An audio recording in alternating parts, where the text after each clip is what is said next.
So guys இன்றைக்கி வந்து எங்கள் வீட்டு பக்கத்தில் ஒரு தெருநாய் குட்டி போட்டுருந்துச்சு. அதை நாங்கள் தோட்டத்தில் தான் எடுத்து விட்டுருந்தோம். இருந்தாலும் அது கத்திகிட்டே இருந்ததுனால இங்கே எடுத்து விட்ருக்கோம். இங்கே எடுத்து விட்டதுனால இன்னும் மழை பெஞ்சிட்டு தான் இருக்குது சென்னையில். ஸோ அந்த குட்டிக்கெல்லாம் என்ன பேர் வைக்கலாம் நீங்களே கமெண்ட்டில் சொல்லிடுங்க. எந்த கமெண்ட்டுக்கு அதிகமாக லைக் வருதோ அந்த பேர் வச்சிடலாம். ஓகேவா? அந்த குட்டியை காமிக்கிறேன்.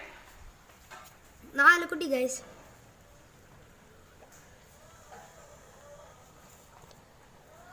இங்கே பாருங்க கைஸ், ஒருத்தன் பால் குடிக்கிற குட்டி மாதிரி இருக்காங்க. ஸோ ஒவ்வொன்றா எடுத்து காட்டுறேன். இவன் ஒருத்தன் ஃபஸ்ட்டு குட்டி, இவன் தான் 2வது குட்டி. அடுத்து இன்னொருத்தன் 3வது குட்டி இருக்கான். அவனை தூக்க முடியல. 3வது குட்டி.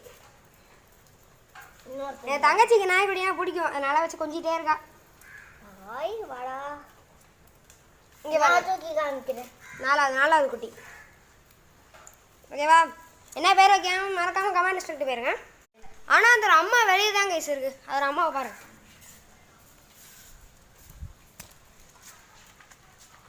இங்கே பாருங்க அந்த அம்மாவுக்கு என்ன பேர் வைக்கலாம்னு சொல்லிடுங்க. ஓகேவா கைஸ்? So bye guys.